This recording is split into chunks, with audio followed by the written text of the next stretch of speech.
ఇక ఇది ఇట్లుంటే బనకచెర్ల చట్టబద్ధత పరిశీలన కేంద్రం భరోసా. జలశక్తి మంత్రి రాసిన లేఖను విడుదల చేసిన ఉత్తమ్ కుమార్ రెడ్డి బనకచెర్ల చట్టబద్ధత పరిశీలన కేంద్రం భరోసానట సహకరిస్తుంది అనుకోవడం లేదని వ్యాఖ్య. 10 ఏళ్ల పాటు ద్రోహం చేసి భరాసా నాటకాలు ఆడుతుందని మండిపాటంటూ ఉత్తమ్ కుమార్ రెడ్డి గారు బనకచెర్లను ఆపాల్సిందే అంతే.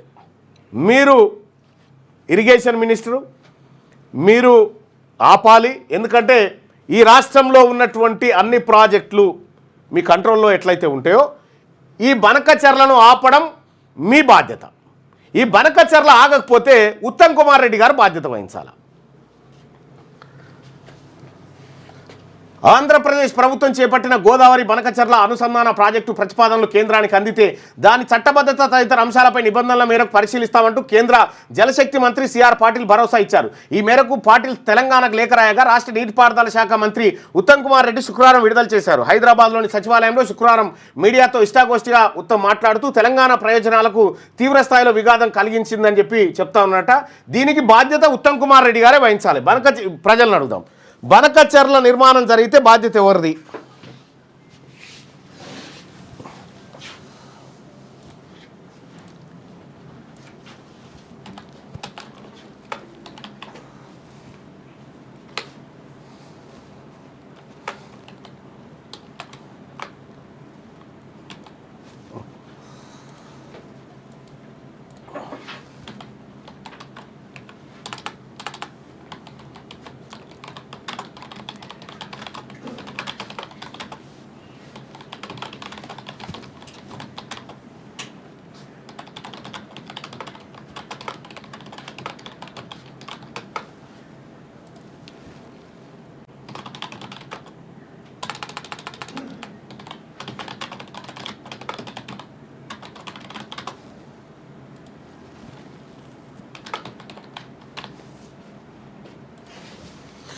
ఉత్తమ్ కుమార్ రెడ్డి గారిది 100% బాధ్యత అవుతుంది ఇక్కడ.